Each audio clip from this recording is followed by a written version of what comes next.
Halo teman-teman Semantar Rajut semuanya, selamat datang lagi di channel Semantar Rajut. Akhirnya hari ini aku bisa nyapa teman-teman lagi ya setelah sekian lama. Tentunya hari ini aku nyapanya nggak cuma lewat tangan, tapi aku secara langsung. Nah spesial teman-teman, sesuai dengan judulnya, hari ini aku mau ngasih tips belajar rajut khusus untuk teman-teman pemula secara otodidak. Nah, sebelum aku lanjut, tapi teman-teman aku mau ngingetin lagi nih buat teman-teman yang belum subscribe YouTube channel Semantar Rajut. Jangan lupa untuk tekan tombol loncengnya supaya teman-teman nggak kelewatan untuk video tutorial atau tips-tips lainnya dari video aku. Oke, nah teman-teman nggak usah lama-lama, kira-kira belajar rajut secara otodidak itu bisa nggak sih? Gitu. Bisa banget teman-teman, kalau pertanyaannya bisa. Buktinya aku, nah mungkin sedikit cerita aja, aku belajar rajut itu dari mulai kelas 2 SD.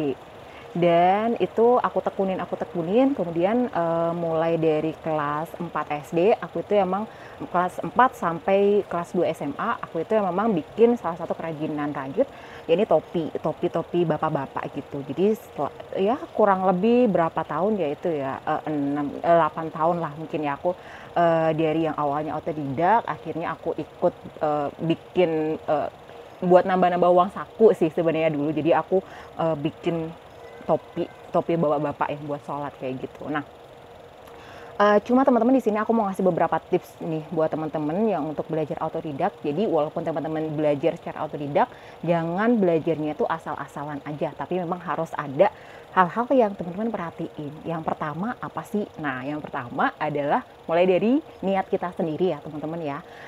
Aku sering banget atau beberapa kali ngajar, ngasih ngajarin teman-teman aku, ataupun beberapa waktu lalu aku sempat bikin satu kelas ngerajut gitu, dan hasilnya itu di luar ekspektasi aku.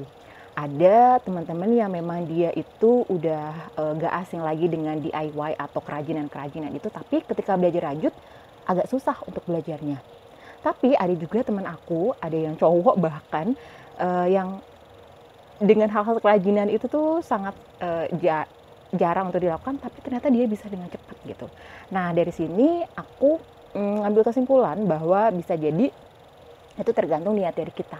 Yang pertama, apakah kita benar-benar pengen belajar ngerajut, atau yang kedua, niat dari kita ini udah 100% belum sih gitu. Karena memang itu tadi, ternyata yang memang dia udah bergelut dengan kegiatan-kegiatan kerajinan yang lainnya, ketika bikin rajut itu kayak ngeblank banget gitu. Maksudnya belajarnya itu lama. Tapi ada juga yang teman-teman aku yang dia itu nggak pernah belajar rajut atau hal-hal semacamnya, bikin kreativitas ternyata cepet gitu. Jadi yang pertama benar-benar diniatin ya teman-teman ya. Jangan sampai teman-teman belajar rajut itu ya cuma kayak aku mau belajar ah. Tapi teman-teman nggak ada keinginan benar-benar kuat, atau teman-teman nggak ada tujuan belajar rajut ini buat apa loh, buat apa sih gitu. Nah itu, kemudian yang kedua, kenalin jenis rajut. Nah, teman-teman, jenis rajut itu ada dua, ada crochet dan juga ada knitting. Crochet itu yang hanya menggunakan satu hakpen, sedangkan knitting itu yang dia menggunakan dua jarum yang ujungnya runcing. Nah, teman-teman kalau misalkan mau belajar rajut, ketahui dulu nih teman-teman mau belajar rajutnya, mau yang belajar rajut yang tipe yang crochet atau tipe yang knitting, karena itu tekniknya jauh berbeda sekali. Atau mungkin teman-teman mau belajar dua-duanya, it's okay, nggak apa-apa, tapi fokusin dulu salah satunya. Kalau salah satunya udah baik, udah bisa, udah jago, baru belajar yang teknis satunya. Kalau mungkin salah satunya udah kita pelajari, udah bisa, karena itu mainnya di tangan, kemungkinan untuk yang jenis satunya juga akan bisa ngikutin. Itu yang kedua. Kemudian yang ketiga adalah kenalin, cari tahu tusuk dasar dalam merajut. Nah, aku ada dua video untuk tusuk dasar merajut. Yang pertama itu aku bikin, kalau nggak salah itu ada sekitar 3 atau 4 tusuk dasar. Yang kedua itu ada sekitar 7 atau 8 gitu, aku lupa. Nah, yang aku mau rekomendasiin buat teman-teman pemula atau teman-teman yang belajar otodidak, kenalin dulu 4 jenis tipe tusuk rajutan. Ada apa aja? Yang pertama ada slip stitch, yang kedua ada rantai, yang ketiga ada single crochet, dan juga ada double crochet. 4 itu aja teman-teman. half double crochet dan segala macamnya itu bisa teman-teman pelajari setelah itu ketika 4 tusuk dasar itu udah teman-teman kuasai dan teman-teman udah belajar rajutnya itu udah halus tuh. Nah, dari 4 itu aja teman-teman udah bisa belajar atau membuat banyak sekali motif. Nah, kemudian yang keempat, ini yang keempat yang cukup penting juga. Teman-teman tahu ya kalau misalkan dalam kita merajut ada banyak sekali jenis benang yang bisa kita gunakan. Nah, kira-kira untuk teman-teman pemula atau teman-teman yang baru belajar di awal secara otodidak, benang apa sih yang paling gampang atau paling enak digunakan?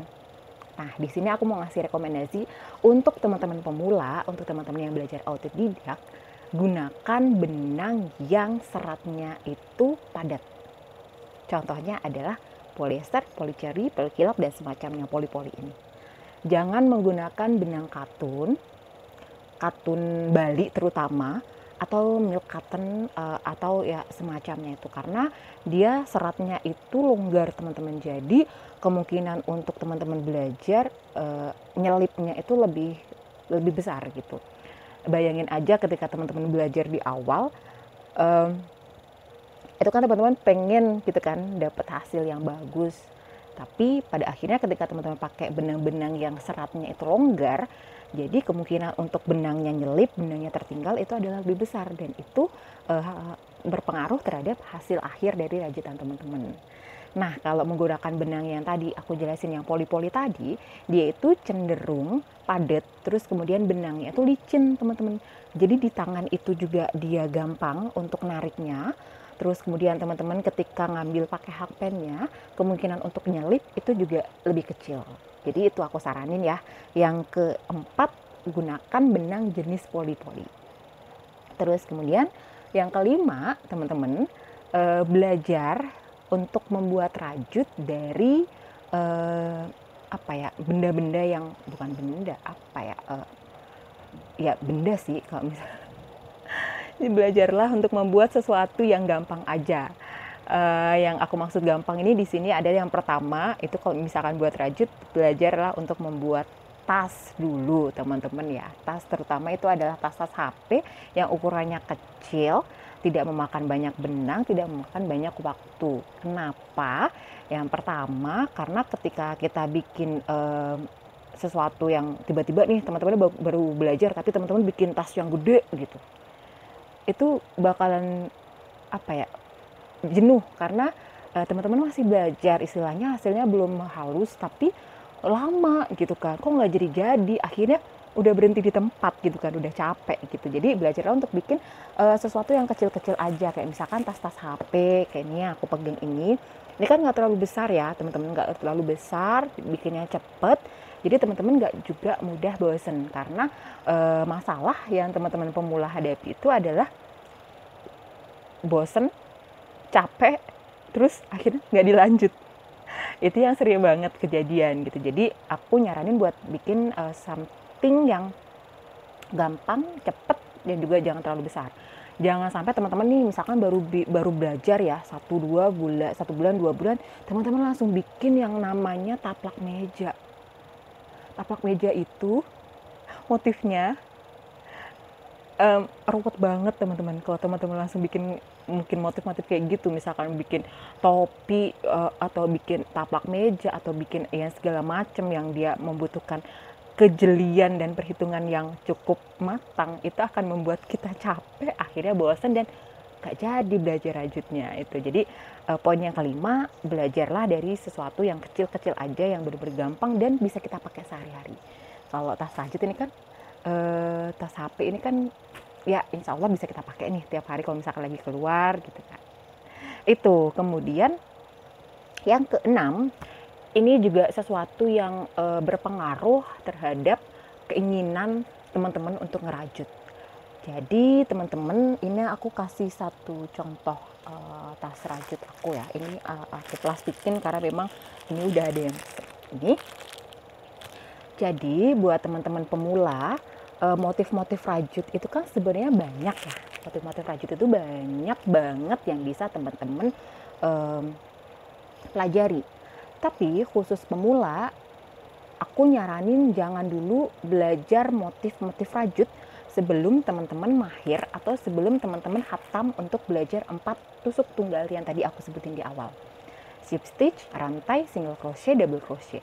Jangan teman-teman membuat motif atau belajar motif sebelum teman-teman bisa membuat 4 tusuk tadi secara halus untuk hasilnya. Nah, tapi gimana caranya buat bisa dapat hasil atau motif yang bagus, Kak, gitu. Nah, ini tipsnya ya, teman-teman. Jadi, dalam kita merajut, teman-teman, untuk menghasilkan motif-motif kayak gini, ini misalkan ada motif love, terus kemudian ini ada motif yang seperti ini motif apa ya, kayak gelombang gitu. Terus kemudian ada yang tadi aku sebutin di awal, ini ya cuma garis-garis gini. Ada 3 cara yang bisa teman-teman tempuh. Ada 3 cara yang bisa teman-teman gunakan. Yang pertama, teman-teman cukup main di benang atau warna benang aja. Seperti contohnya yang ini. Ini teman-teman, kalau teman-teman lihat, dia hanya menggunakan single crochet. Dia hanya menggunakan single crochet, dan yang di atasnya ini double crochet. Tusuk dasar aja ya, teman-teman ya. Ini masuk dalam 4 tusuk dasar yang tadi aku sebutin. Tapi hasilnya kelihatan cantik kan ya? Karena warnanya mendukung, jadi kita cuma main di warna aja, kita nggak main di motif. Motif akan terbentuk dari warna ini. Jadi kita main di 2 benang ini. Ini yang pertama. Nah, yang kedua, teman-teman, ini ada satu benang, tapi kita main di motif. Nah, di sini ada motif love. Ini kita main di motif. Nah, kemudian yang ketiga, ini ada 2 benang, teman-teman. Ada 2 benang, 2 warna benang.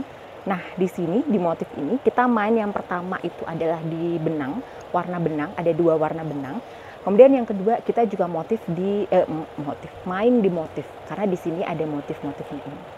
Nah, khusus untuk pemula kira-kira mana yang bisa aku saranin untuk teman-teman lakukan. Untuk pemula aku saranin teman-teman main di benang aja seperti yang ada di tas ini. Ini kita tadi seperti aku sampaikan, kita cuma pakai single crochet sama double crochet, tapi kita main di 2 benang. Teman-teman bisa juga pakai single crochet terus semuanya full, tapi teman-teman pakai 2, 3, 4 atau benang yang berbeda. Itu hasilnya juga cantik, teman-teman. Kayak tas yang tadi aku tunjukin. Ini cuma pakai single crochet sama double crochet aja, tapi kita main di warna. Ini ya khusus pemula. Jangan sampai teman-teman main di motif-motif seperti ini, karena aku nggak nyaranin, karena ini tuh ada perhitungannya, teman-teman. Ini tuh ada perhitungannya. Jangan sampai teman-teman udah pusing dulu nih sama hasilnya atau perhitungannya, tapi akhirnya nanti nggak jadi gitu. Jadi fokus aja untuk main untuk di tusuk dasar, sehingga teman-teman bisa dapetin motif yang kayak gini nih. Misalkan ini cukup pakai tusuk dasar. Kalau yang ini pakai tusuk dasar tapi dia udah main motif sama main warna, dan itu ada perhitungannya. Kalau teman-teman perhitungannya salah, hasilnya udah nggak jadi seperti ini, teman-teman. Jadi jangan pusing dulu untuk mikirin perhitungan, tapi teman-teman fokus aja untuk sambil memperhalus bagian-bagian tusuk dasarnya. Oke, ini yang terakhir, teman-teman, yang ketujuh. Kira-kira tips apa ya? Nah, yang ketujuh, teman-teman, konsisten aja ya, teman-teman ya. Ketika teman-teman udah diniatin untuk belajar ngerajut, konsisten aja. Jangan sampai nih di tengah jalan baru bisa banget, teman-teman udahan. Misalkan nih belajar rajut 1, 2 bulan, 3 bulan, udah bisa, udah deh. Habis itu nggak ngerajut lagi. Kalau teman-teman udah mahir, udah bener-bener mahir, udah jago lah gitu ya, mau itu kita nggak bikin 1 tahun, 2 tahun, itu bakalan lebih enak untuk memulai. Tapi kalau untuk teman-teman yang baru banget, bener-bener baru banget, baru-baru bisa gitu istilahnya, baru-baru bisa untuk tusuk-tusuk dasar, itu nanti untuk mulainya lagi tuh kayak, aduh kemarin gimana ya gitu teman-teman. Jadi usahain ketika teman-teman udah benar-benar bisa, konsistenin aja, bikin sesuatu sambil belajar. sambil juga selain kita belajar motif, itu nanti juga akan membantu teman-teman untuk ngelatih tangan. Ya teman-teman ya, buat ngelatih tangan teman-teman juga. Karena pergelangan ini tuh juga penting juga. Kalau kita nggak terlatih, benang-benang yang lewatin tangan kita, itu juga akan susah. Gitu. Oke, itu aja teman-teman. Ada 7 tips yang aku sampaikan di video kali ini, khusus untuk teman-teman yang pengen belajar autodidak gitu ya. Gak ada yang nggak mungkin teman-teman, selagi teman-teman tadi punya niat, kemudian tahu beberapa tips-tipsnya, insya Allah pasti bakalan bisa. Oke, semangat buat teman-teman yang mau belajar rajut lebih banyak lagi, dan juga terima kasih udah setia nonton video-video sementara rajut. See you on the next video. Bye-bye.